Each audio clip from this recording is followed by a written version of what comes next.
could just about do everything. Now, I know that closers have a different temperament. A little bit, you have to be able to want to go in the ninth inning. But why isn't everybody able to do everything in the bullpen these days? I mean, that's sports. That's what separates great from good, good from average, average from not here. I mean, that's life. Like that's we're competing in the sports, and that's how you differentiate between what a great player is. That's the best I can say it, I guess. Isn't there something about average players being able to do multiple jobs rather than one specific job, or you rely on one specific guy to do one thing and another? Can you give me an example of what you're talking about? Well, like last night is a good example. I mean, the Dodgers used what they call their low leverage relievers in that game last night. Mm-hmm. And their higher leverage relievers are now rested to pitch today. Mm-hmm. And they used a few of those to get out of game 2 behind Buehler. That's basically what I'm talking about. I don't know. I mean, look, you're going to find yourself in situations where a quote-unquote low-leverage guy is in a big moment, maybe in the biggest moment of a season. So at the end of the day, your players, relievers, coaches are trying to get guys to be the best they can possibly be, whatever situation they're in. So, yeah, I mean, it's the best I could say it, I guess. Go to Andy in the next row. Question about Aaron Judge. Yeah. Swing decisions and the chase and stuff like that seems like it's improved over the past maybe 2 games, say. I'm just wondering what you've seen in that trajectory toward him starting to get that back, and how much better he is than he was a few games before that, how far he has to go, like where he's at in terms of getting that timing. Seems better to the naked eye a little bit. Yeah, I thought he had good at-bats last night. So, hopefully that carries into today. With Aaron, it's always one pitch away from, getting as hot as anyone's ever seen. So I thought he had good at-bats last night, and hopefully that carries into today. He's taking pitches that maybe he was offering at earlier in the series, you think? Yeah, I thought he did a good job of that last night. I thought he got a lot of good swings off. I thought he controlled the zone. Again, a lot of times, though, that's mechanical, too. Like, that's getting yourself into, and again, everyone's a little bit different how they get there, but you get into strong positions, and usually that's when you're able to make your best swing decisions. And right behind Andy, Aaron.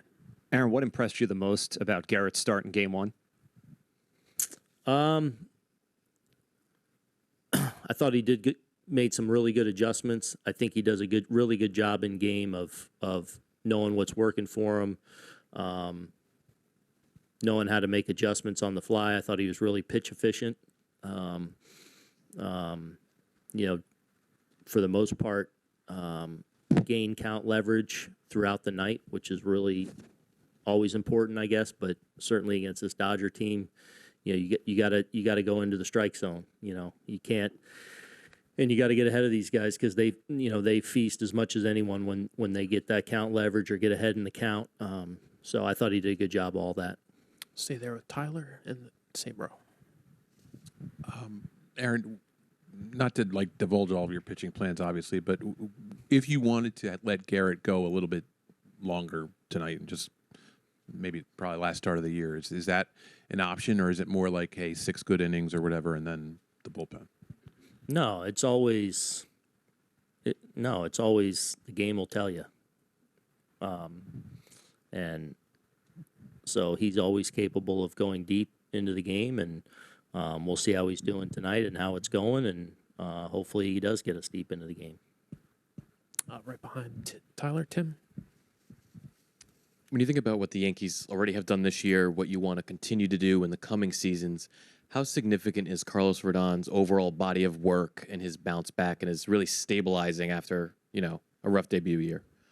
Huge. Super proud of him. Last season was rough.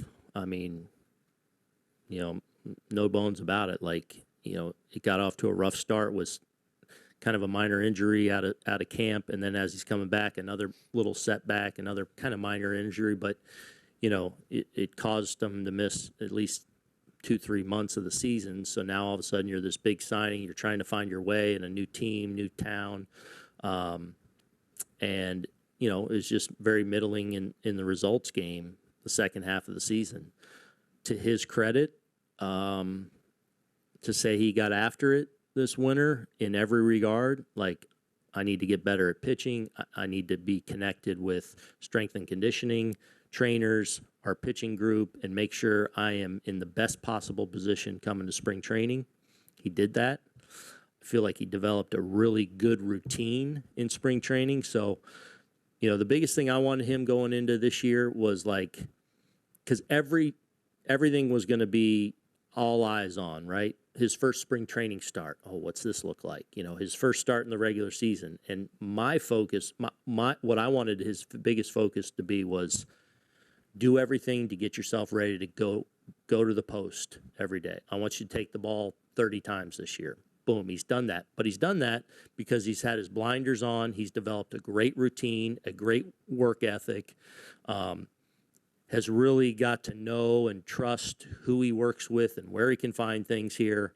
And he's just, so he's had, obviously had a really good year. He win 16 games or whatever. Super consistent for us. Had some bumps in the road along the way, but those bumps didn't derail him because it was about the process. It was about the 5-6 days. I'm just chopping wood every week here to get ready for my next start. Make adjustments I got to do, get my work in. But that's all Carlos, and it's not easy, to play here sometimes, especially when you come in as a big signing and you struggle and you fail a little bit and you fall on your face. Like, he picked himself up, and that's credit to him, and it's because of the work he put in to get himself in this position. Same row, a bit further to your right, Barry. Aaron, apologize if you've been asked this earlier in the postseason, but yeah, Soto. Watching a season's worth of Soto's at bats, like, what did you grow to appreciate, and then maybe apply that to meeting the moment in the postseason? Yeah, the combination of like the battle that ensues and but a theatrical element to it too.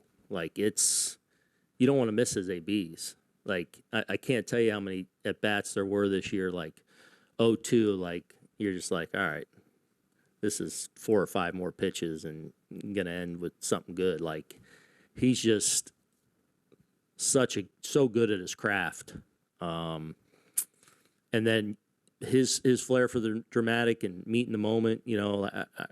I'll go back to spring training too. First game, like, all eyes on Juan Soto, right? What's this gonna look like? And it's just a spring training game, but it was a big deal. Boom, homer right away, and it's like, oh, okay. Go to Houston, opening day, boom, big hit after big hit, big throw out at the plate. Like, he's had so many, like, here's the big spot moments throughout the year, obviously in Cleveland, in the clincher.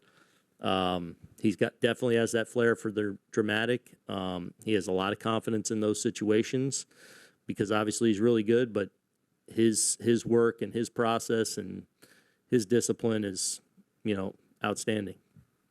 Go across the aisle to Zach on your left. What have you just thought of overall the year Verdugo has had, and especially kind of what he's done for you in the playoffs? Yeah. So I overall the defense has been outstanding.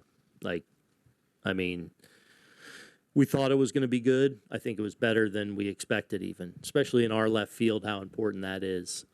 He's been great from day one to now. Offensively, overall, a little bit of a down year for him. Really, I thought got off to a really good start the first couple of months. A lot of big hits, a lot of big plays, and then kind of struggled, frankly, in the second half. And, to the point of lost some playing time at the end of the year and kind of auditioning some certain things. But I think at the end of the day, like, he's a really good hitter. Like, he's kind of a born hitter, On balance, we'll look back on this year and you look at the numbers, a little bit of a down year, I think, by his standards, but this guy can hit. And, it's baseball sometimes. Like sometimes great, good, mediocre, you're going to struggle. And every year's a little bit different. He had a stretch where he struggled a little bit, but he can hit. And I feel like he's had a lot of big at-bats for us here in the postseason. And continued the outstanding defense. 7 rows back on your right, Bob. Aaron, last night when you scored the 5 runs in the 8th inning, how advantageous was that to be able to take Luke Weaver out of that game to give some more bullets tonight? Yeah, very. Because he was going back out there, with probably a 3-4 run lead, which maybe takes him out of today potentially, or at least compromises them a little bit. So hopefully, that's one of those innings that, hopefully serves us well. But I think it was important. And can he do this during the regular season, say next year too, as far as just multiple innings, almost like the old school days with like Goose Gossage? I think he's capable of it. It's just tough to say. A lot of that's dependent on what the makeup of your team and your bullpen and time and place in the season. So, like, what makes more sense? Is it to have him 2 out of 3 days to be able to close and 1 inning scenarios? There's different times a year, 1+. But I think his command and control allow him to be efficient enough to where, and his athleticism allows him to be efficient enough to where I think there's a lot of times where, for example, this year he's gone 4 outs or 5 outs, whatever it may be, and typically he's very pitch efficient, so it lends itself to being able to do that a little bit. We'll finish up with Eric up front on the right, and then Yvonne.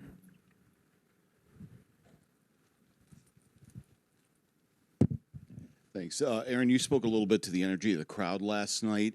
Upon further reflection, how impactful was that, particularly after Volpe, and how much carryover do you think going into today and having sort of a different energy than maybe Monday? Yeah. I think the way I said it is like I felt like they were waiting for like 48 hours to erupt, and obviously we didn't get much going in Game 3, and kind of fell behind and didn't push anything across until Doogie's homer in the 9th. So I felt like the homer definitely was just explosion of emotion that was bottled up for the last 48 hours, ready to go. And I think it definitely, it was awesome. I thought it was great, and hopefully played a factor in, us continuing to, put together a really good game, and hopefully is something that kind of carries over tonight. I'll finish up with Yvonne right in front.